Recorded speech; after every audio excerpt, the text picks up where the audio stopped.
सभी भैया बहनों को नमस्ते, सभी दोस्तों से नमस्ते।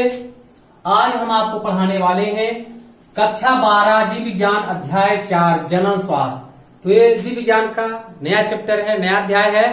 तो हम आज आपको बता दें कि आज जनन स्वास्थ्य में क्या क्या हम आपको पढ़ाएंगे। जनन स्वास्थ्य है क्या, हम जनन स्वास्थ्य क्यों पढ़ें, जनन स्वास्थ्य पर किताबों में क्यों दिया गया है, इसका उद्देश्य क्या है, आज हम इसके बारे में आपको बताएंगे।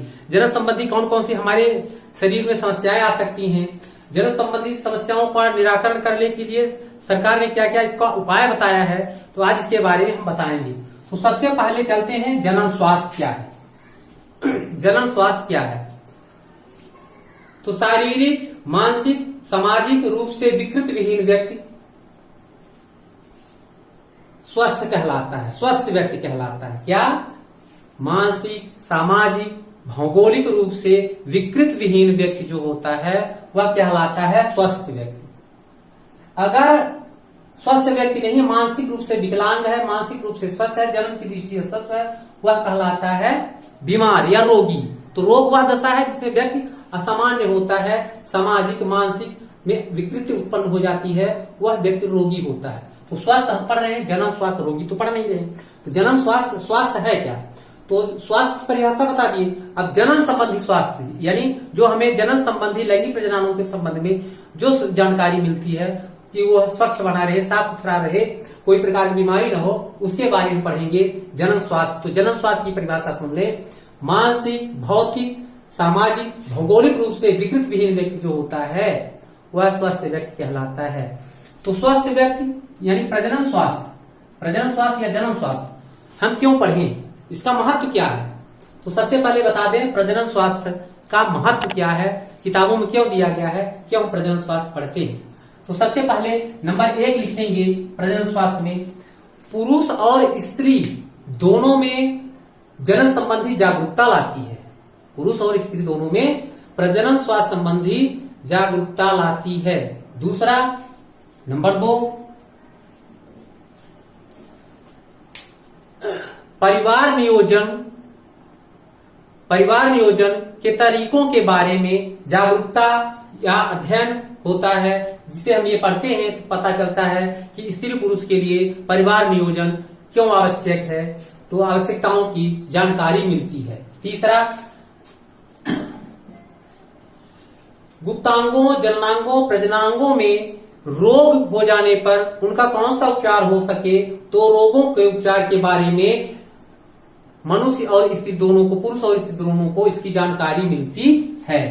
चौथा है, इसके प्रजनन स्वास्थ्य के अध्ययन से, प्रजनन स्वास्थ्य के अध्ययन से स्त्री और पुरुष में दोनों में जो लैंगिक रूप से संचरणीय रोग होते हैं, एड्स, गोनोरिया, गोनो में हाइपर एलर्जिक जो भी रोग होते हैं, लैंगिक संचरणीय रोग जो लैंगिक लक्षणों के द्वारा फैलते हैं, वो सब इसके बारे में हमें जानकारी मिल जाती है। पांचवा, जनन स्वास्थ्य के द्वारा जो निरोगी शरीर होता है, जनन स्वास्थ्य के द्वारा अगर जनन स्वास्थ्य संबंधी जानकारियां हमको मिलती हैं तो उससे होने वाली संतानें विकृत विहीन होंगी, स्वस्थ होंगी। तो इसलिए हम इनका अध्ययन करते हैं, जनन स्वास्थ्य का अध्ययन हमारे लिए आवश्यक है। तो प्रश्न आता है जनन स्वास्थ्य का महत्व क्या है, 4 नंबर का, तो आप इसके बारे में लिख सकते हैं। फिर प्रश्न है प्रजनन स्वास्थ्य संबंधी समस्याएं कौन कौन सी आती हैं। जी, प्रजनन स्वास्थ्य संबंधी कौन कौन से समस्याएं आती हैं, तो सबसे पहले आता है टैबू। टैबू क्या है हम बता दें, टैबू का मतलब धर्म से संबंधित है। जो हमारे भारतवर्ष में धर्म, परंपरा, सामाजिक परंपराएं हैं, उनके चलते जो बच्चे रहते हैं उन बच्चों को यौन संबंधी जानकारियां पूर्ण रूप से नहीं दी जाती है। धर्म में माता पिता पड़े रहते हैं, मेरे बच्चों को इसके बारे में कौन बताए, छोटा बच्चा है इसको नहीं बताना चाहिए, बड़ा बच्चा है तो माता पिता संकोच हो जाते हैं, तो इसका उन्हें ज्ञान नहीं हो पाता है, वह कहलाता है टैबू। दूसरा है समय से पूर्व विवाह। जैसा कि आप सभी जानते हैं समस्याएं क्या है, प्रजनन स्वास्थ्य संबंधी समस्याएं, कम उम्र में बाल विवाह, कम उम्र में बाल विवाह, लड़की 13 की हो गई कर दो ब्याह, तो लड़की 13 की हो गई कर दो ब्याह, यानी समय से पूर्व अगर ब्याह कर दिया जाए तो जनन स्वास्थ्य संबंधी विभिन्न प्रकार की रोगियां उत्पन्न हो जाती हैं, तो वो स्त्री क्या होती है, दुर्बल हो जाती है। तो समय से पहले विवाह नहीं करना चाहिए, समय से पूर्व विवाह नहीं करना चाहिए, इस पर प्रतिबंध लगा देना चाहिए। फिर बच्चों जैसे माता पिता, तीसरा है बच्चों जैसे माता पिता। तो जब संतानें पैदा हो जाती हैं, 2 संतानें हो गई, 3 संतानें हो जाती है, तो सरकार ने कर दिया कि हम तो हमारे हो। लेकिन जब बच्चे बड़े हो जाते हैं, शायद बड़े हो जाते हैं, तो भी माता पिता की हरकत बच्चों जैसी ही होती है। माने बच्चों के सामने भी माता पिता हरकतें करते रहते हैं, उनको अपनी पत्नी को छेड़ेंगे, बच्चे देखेंगे, तो ये सब हरकतें बच्चों ही जैसी रहती है इनमें माता पिता में। अगला है भविष्य। भविष्य क्या है? अब देखिए, प्रजनन स्वास्थ्य संबंधी जो भविष्य में जो बच्चों को विभिन्न प्रकार की शैक्षिक समस्याएं, जो जानकारियां मिलनी चाहिए भविष्य में, तो शादी अगर कर देते हैं बच्चों में, कम उम्र में विवाह कर देते हैं, तो उनका भविष्य क्या हो जाता है, चौपट हो जाता है। कम उम्र में विवाह कर दिए, उनका भविष्य खत्म, न पढ़ाई में, नौकरी में कहीं नहीं लगता, और शरीर दुर्बल हो जाता है, व्यक्ति किसी काम का नहीं रहता है, तो उनका भविष्य क्या हो जाता है, खतरे में पड़ जाता है। तो ये हेडिंग है, इसका थोड़ा थोड़ा हमें लिखना है, वर्णन करना है। फिर आता है कम उम्र की महिला, अभी आई समय से पूर्व विवाह, अब कम उम्र की औरत बन गई। तो जब कम उम्र की औरत बन गई तो क्या बच्चे का पोषण करेगी, बच्चा कुरूप हुआ, विकलांग हुआ, टेढ़ा मेढ़ा, हाथ पैर अटक गया, तो उसमें क्या होगा, महिलाएं क्या होंगी, दुर्बल होंगी, रक्त की कमी हो जाएगी, एनीमिया रोग हो जाएगा। तो ये सब क्या है, कम उम्र की महिला। तो कम उम्र की महिला नहीं होना चाहिए। अगला है कुरूपता। अब लो, कुरूपता आ गया। कम उम्र में विवाह करेंगे तो बच्चे कुरूप होंगे कि अच्छे होंगे, बिल्कुल कुरूप होंगे। तो बच्चे क्या होंगे, कुरूप हो जाएंगे, टेढ़े मेढ़े मटक के चलेंगे, हाथ पैर अकड़ गया, पोलियो मार दिया, ये सभी क्या हो जाएंगी, कुरूपता कहलाती है। फिर महिलाओं का स्वास्थ्य। अब देखिए, कम उम्र में महिला बन गई तो महिलाओं का स्वास्थ्य क्या हुआ, खराब, आए दिन बीमार, ले चलो हॉस्पिटल, खर्चा करो गाड़ी। अब कम उम्र में महिला बनाए तो भोग तो उसके पीछे, दौड़ो लेके मोटरसाइकिल, एक्सीडेंट हो जाओ। तो ये सब क्या है, कम उम्र महिलाओं का स्वास्थ्य भी क्या होता है, दिन प्रतिदिन खराब होता चला जाता है, और दुर्बल हो जाते हैं, और जल्दी उनकी मृत्यु भी हो जाती है।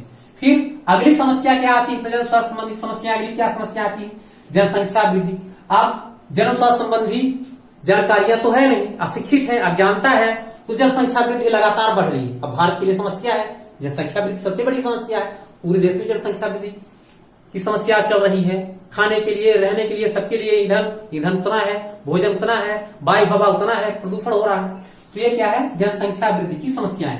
तो ये प्रजनन स्वास्थ्य संबंधी समस्याएं हो जाती है। अब प्रश्न आता है कि प्रजनन स्वास्थ्य संबंधी सरकार ने कौन कौन सी कार्यनीतियां अपनाई हैं। प्रश्न आता है, भारत में कौन कौन सी प्रजनन स्वास्थ्य संबंधी कार्यनीतियां अपनाई गई हैं।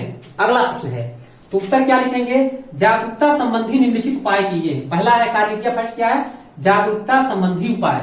अब जागरूकता संबंधी सरकार क्या उपाय करती है, टीवी में, टेलीविजन में और रेडियो के माध्यम से, चित्र के माध्यम से प्रदर्शित करती है कि देखिए, बच्चे देखें किस तरह से क्या उपयोग करना चाहिए, पैड लगाना क्या करना चाहिए महामारी के समय। तो ये सब टीवी के माध्यम से, कौन सी गोली का उपयोग करना चाहिए, शरीर स्वस्थ रहे, आयरन की गोली लो, ये सब टीवी में क्या होता है, दिखाते रहते हैं जागरूकता, ताकि जो व्यक्ति हो वह जागरूक हो जाए। अगला है बड़ों की भूमिका। अब बच्चों में शादी करते हैं तो शादी करने से पहले उनमें क्या होनी चाहिए, उनके विवाह से पहले उनके बड़ों की भूमिका होनी चाहिए। बड़ों की भूमिका, जो माता पिता होते हैं, मित्रगण होते हैं, दोस्त होते हैं, वो उसके बारे में उनकी भूमिका होनी चाहिए। वो बताने चाहिए कि प्रजनन के लिए क्या क्या सावधानियां हैं, कैसे करना चाहिए, क्या आवश्यकताएं होती हैं।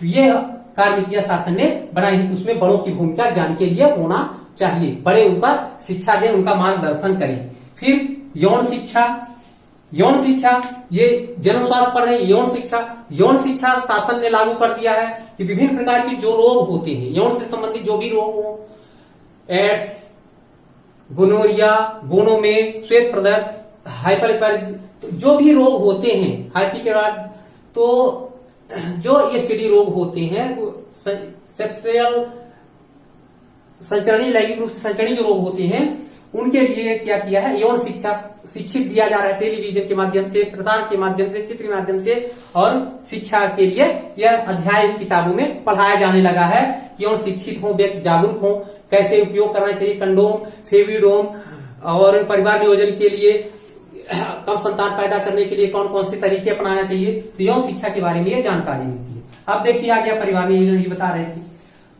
परिवार नियोजन संबंधी जानकारी। अगला क्या है, परिवार नियोजन संबंधी जानकारी, यहां लिख दें, नहीं दिख रहा, परिवार नियोजन, परिवार नियोजन संबंधी जानकारी, संबंधी जानकारी, यह हो गया आपका चौथा नंबर, परिवार नियोजन संबंधी जानकारी। अब शासन ने परिवार नियोजन संबंधी सभी जानकारियां दे रखी है। माला डी खाना चाहिए, वैक्सोटॉमी, ट्यूबोक्टॉमी, वैक्सोटॉमी है वासा डिफरेंशिया काटकर ऑपरेशन, पुरुषों की नसबंदी, वेक्टोटॉमी, ट्यूबोक्टॉमी महिलाओं की नसबंदी, महिला नसबंदी ट्यूबोक्टॉमी कहलाती है, उनके अंडवाहिनी काट कर बांध दिया जाता है, ट्यूबोक्टॉमी। तो परिवार नियोजन संबंधी जानकारियां समय समय पर शासन के द्वारा कैंप लगाए जाते हैं, उनमें सभी दिया जाता है। ये शासन की ओर से कार्यनीतियां अपनाई जा रही हैं, समय पर क्या क्या उपाय हैं उनके, तो ये सभी जानकारियां सरकार के द्वारा उपलब्ध रहती हैं। फिर 5वां नंबर है विवाह की उम्र, विवाह योग्य उम्र। शासन ने ये तय कर दिया है कि पुरुष के लिए 21 वर्ष और महिला के लिए 18 वर्ष, ये शासन ने कर दिया है। ये कार्यनीतियां शासन की है सब।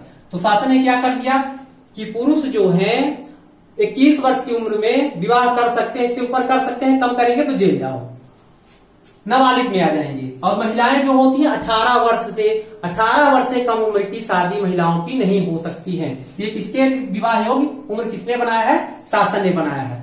अगला क्या है, 6वां बताते हैं सामाजिक कुरीतियां,